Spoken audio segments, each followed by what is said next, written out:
tolerate this, your children will be next. The Manic Street Preachers. And they've got a point, even though that was sung so many years ago, that sort of applies to Britain in 2024, I believe.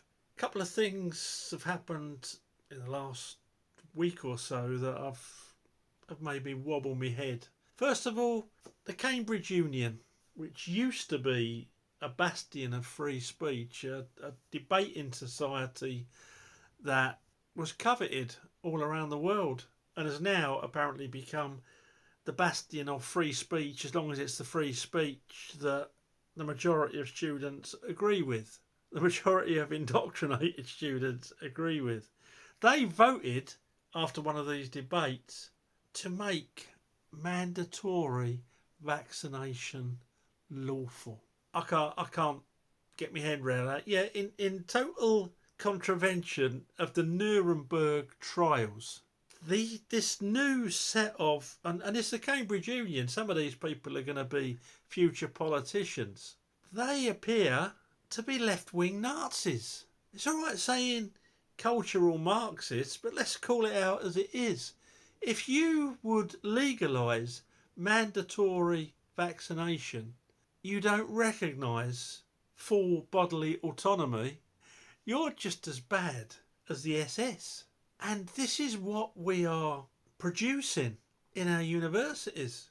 I often dismissed people that have said, well, people like Jordan B. Peterson, I often think, oh, it can't be as bad as what they make out. But the trouble is, this is what people in the UK say about everything. Oh, it can't be as bad as people say. Oh, they're conspiracy theorists. It can't be that bad. No, because you don't want to believe that things are as bad as they actually are. These future leaders have voted for legalising mandatory vaccination, holding people down and sticking something in their arm. I really, really was both incensed, angered and saddened that we're producing people who don't believe in freedom of speech, freedom of expression and full bodily autonomy. It's frightening. It really is. And who taught them these values? Who taught them this way of thinking? Obviously the teachers. I mean, the National Education Union are organising a march against, well, they say it's against Tommy Robinson. Now, I'm not a massive Tommy Robinson fan, but what has he said that's racist? He's condemned Muslim grooming gangs. Now, I hear this argument, yeah, but there are white, I've got to be careful how I phrase this because of places like YouTube, there are white people who are sexually attracted to underage children. And that's true, there are. I think our elites show that.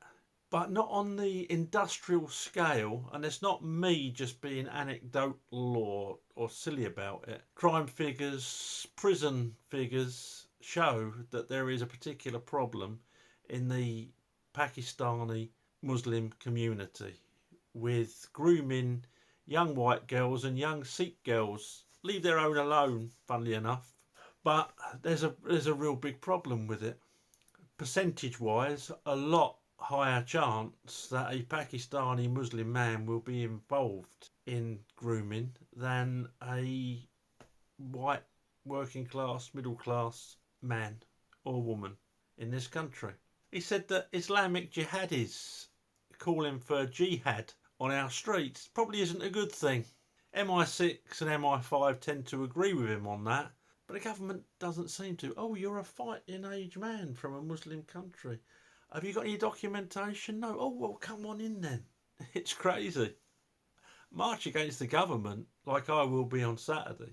If you don't like Tommy Robinson for whatever reason, by all means march against him, but try and come up with a better reason than he's a racist, because I'd like to see what he'd said. Please point it out. If you're watching this video and you can find me a bit of footage where he's being genuinely racist, I'd love to see it, because I don't even like the bloke particularly. It always seems to be all about him, but he's probably the nicest bloke or the worst bloke on earth. I don't know him. But I'm not a great fan. I'm not marching on Saturday for Tommy Robinson. I'm marching on Saturday for my children and my grandchildren against these criminals in government. And, funnily enough, against most of the people that will be marching against the Tommy Robinson March, because I think they're devoid of critical thinking, and just shouting shame on you because you don't agree with people seems a little bit moronic to me. I always think to myself, and I'll say I'm not religious, but religion isn't bad, it's people's interpretation of it, no matter what religion it is, whether it be radical Christianity, radical Islam, or whatever other radicals there are out there. There's loads of religions, isn't there? All with their gods being the one God. And I respect them all, don't get me wrong. Against a Patriots, a fed up people's march in London on the 26th, which I will be going to. They're organising a counter protest to that, and they say they've had enough of racism, Islamophobia and anti-Semitism. And the socialist workers and members of this organisation have been marching against Israel on the Support Palestine marches. And I've actually been accosted by some of these marchers who mistakenly thought I was Jewish. There's back in my back catalogue, there's a video about it. And these marches that they've been supporting, they've been going on, are some of the most anti-Semitic marches you've ever seen or heard of.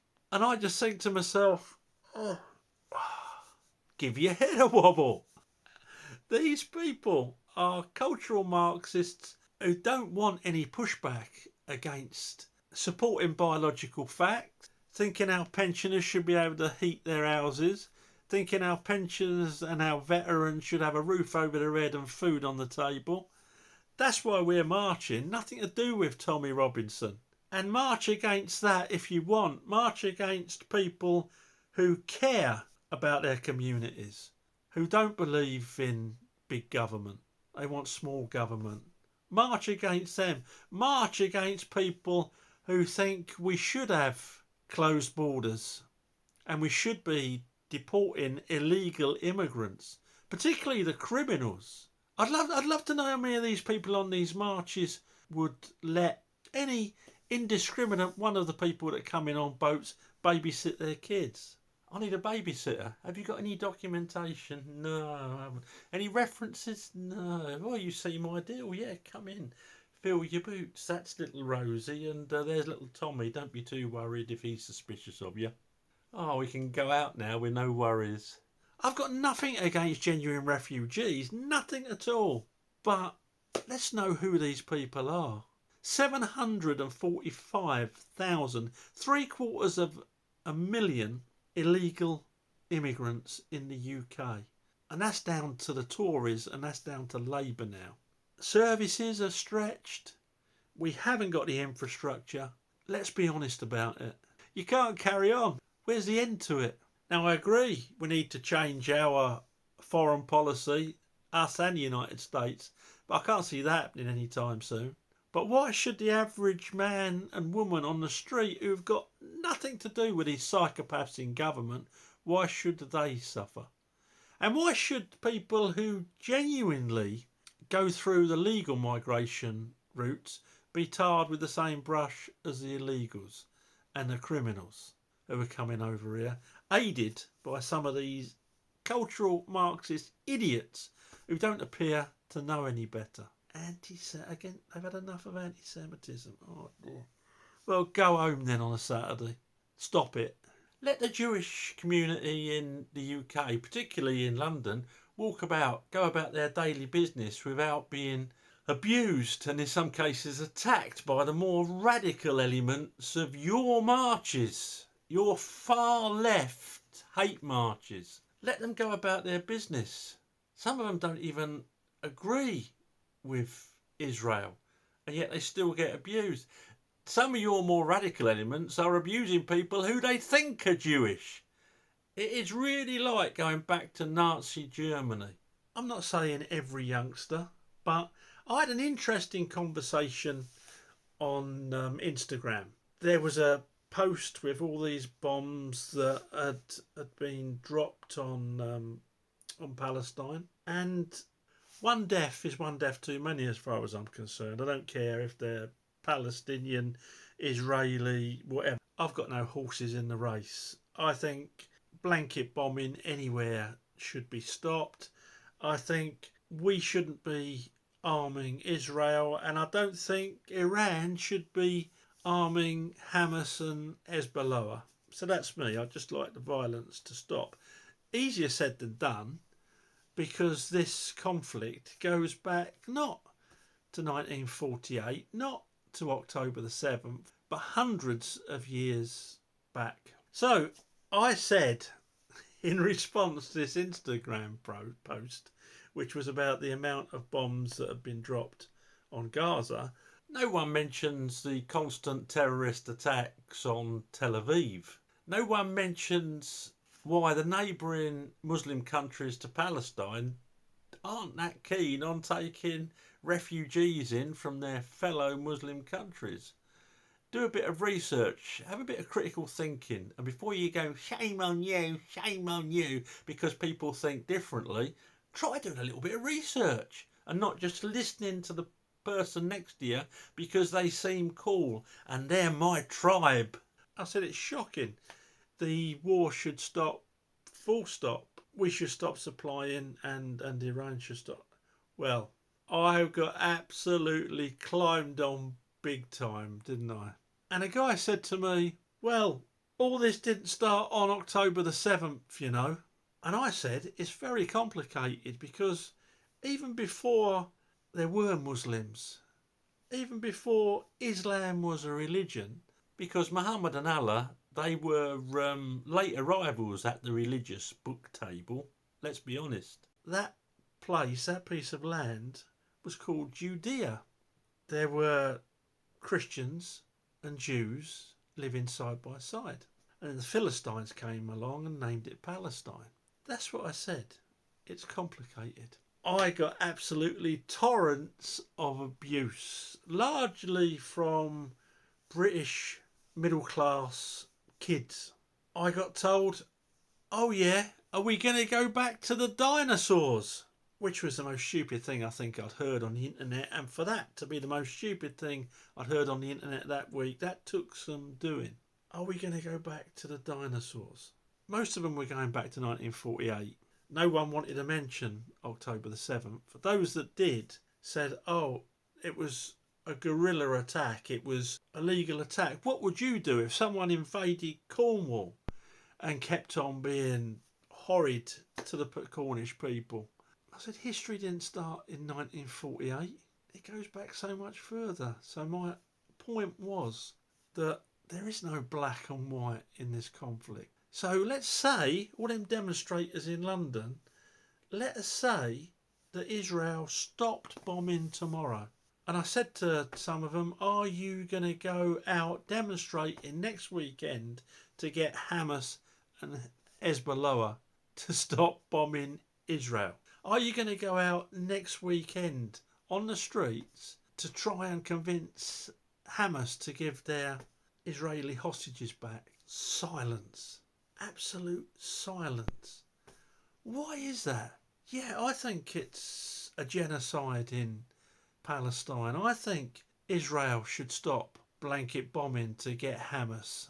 I also recognise that October the 7th was, per capita size, one of the worst atrocities the world's seen. Per head of population wise, worse than the Twin Towers. I also recognise that the Israeli Defence Forces have been terrible to Palestinian civilians. And if I was in Palestine, yeah, I probably wouldn't have the Israelis on the top of my Christmas card list. And if my family had been killed or mistreated by them, yeah, of course I would fight back. But all this fighting doesn't get anywhere, does it really? Just gets loads of civilians dead, no matter what side they're on. But you can't even say that nowadays. You can't ask questions. And I think to myself, if you can't criticise anyone, if you can't question a religion, you know, I question Queers for Palestine after queers have been thrown off a building in Palestine for being queers. You won't get a pride march in in Gaza. That is a fact. But you can't question anything.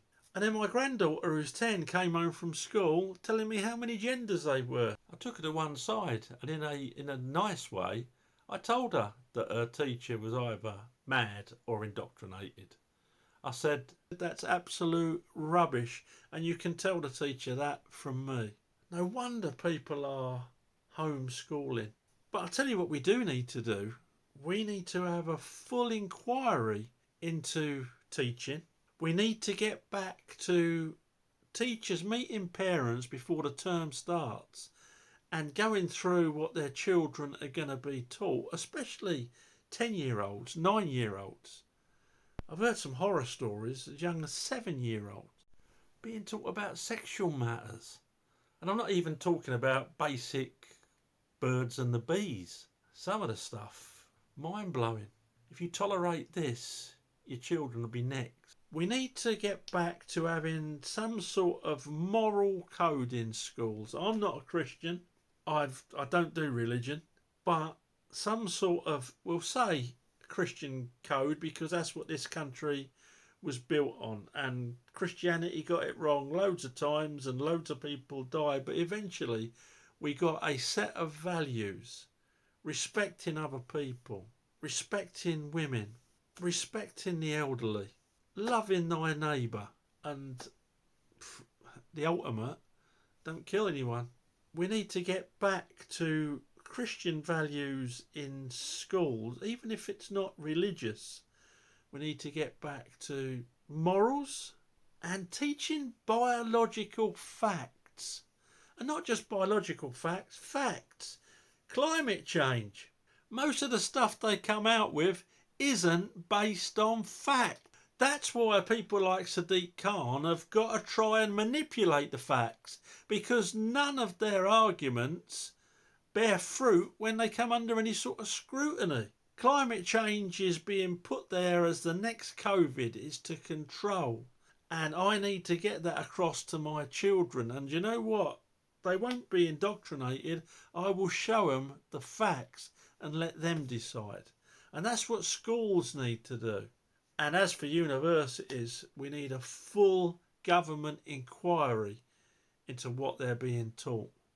Because if you're producing people who would have people held down and an injection put in their arm, we are going back to 1930s and 1940s Germany, sadly. I don't want to live in a world like that. I don't want my children to live in a world like that. And I don't want my grandchildren to live in a world like that. Let me know what you're thinking. Okay, thanks for watching. Please subscribe to the channel and speak to you soon. Let me know your thoughts. Okay, bye for now.